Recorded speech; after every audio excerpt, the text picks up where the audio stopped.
Good morning. Just down off the coast of Ayr today. It's been a pretty rough morning, lots of rain, but it's dried up just now. But as I'm sure you can see, very overcast. The reason I've came down to this area is one of my favourite subjects to photograph, and that's shipwrecks. There's an old boat shipwrecked off here back in 1974. It was a relatively small, I think, seal-sized cargo ship, and it's now split in two. And apparently, you can still see some cargo inside, but I'm assuming you need to get right up to it in order to see that. So I've been down here before. I came down a couple of weeks ago and timed it arguably wrong. That would depend. And it was high tide, and I could only really just see the mast of the wreck. So I did catch a couple of images that will pop up just now. Same scenario as this, it was all overcast, so rather than trying to pick out the time for the best light, etc., I'm more aiming at just tweaking how I'm shooting for the conditions I've got. And the likes of just now, we're getting loads of really overcast, dull days as well here in Scotland. And I quite like pulling it back, getting exposure nice and long, just really, if there's water, just smoothing that right out, get it black and white and really go for that minimalist look. So I'm keeping that in my head as I'm shooting. So just now, I'm just looking to try and not break that horizon without it being completely obvious.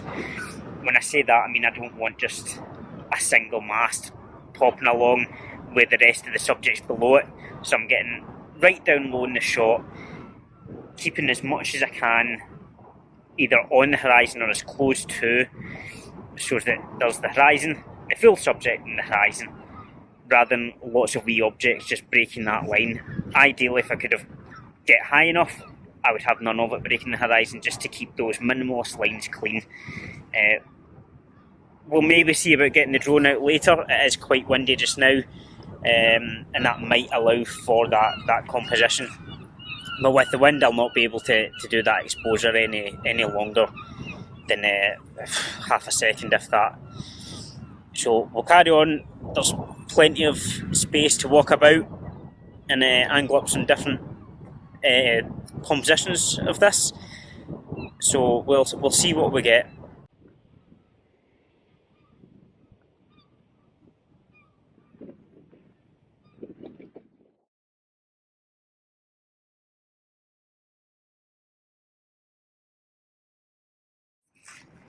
So I'm just walking around the wreck, because you can actually get around three quarters, half of the viewpoint, I'd say, roughly. So you've got quite a few different angles.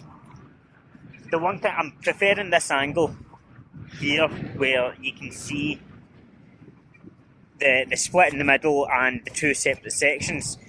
The bad part about this angle, though, is you've got the air in the background rather than just the horizon with the sea meeting the sky, which is also a lot more to the minimal look that I'm wanting today.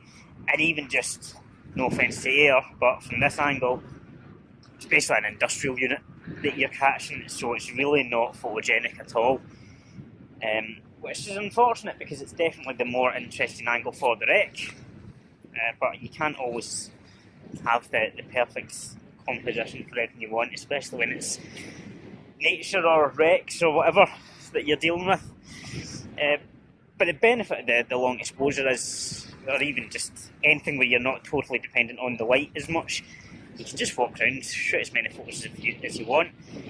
If you're waiting on that sunrise and sunset, 10-minute, 20-minute window if you're lucky, and then your line's gone and you've missed your prime opportunity. Even though I tell myself all the time it's not about having those perfect conditions, but still, we'll keep firing on for a few other shots, but I think I've possibly exhausted this just now. Definitely a great wee place to come down to. You can park up pretty much right next to it, and there's a set of steps down to it. Not much interest really, unless you want to see the wreck. there's a tiny bit of a beach that if you've got a dog, you can have a wee plod about on. But as I said, you are right beside an industrial estate, so be aware during the week it's going to be busy with large vehicles and stuff. So just be careful about that.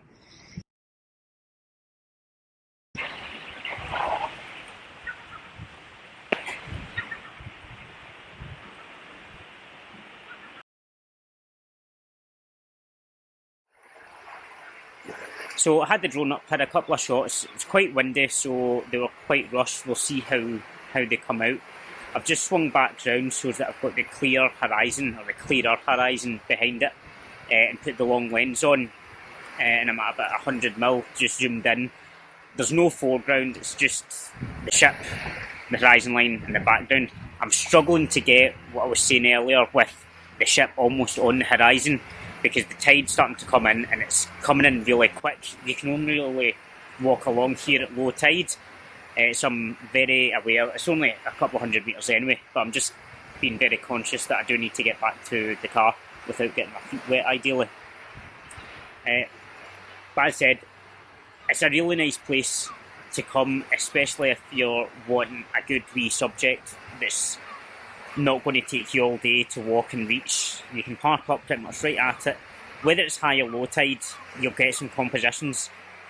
Low tide, you've got a lot more choice. High tide, you're kind of stuck just at the beginning of the beach area.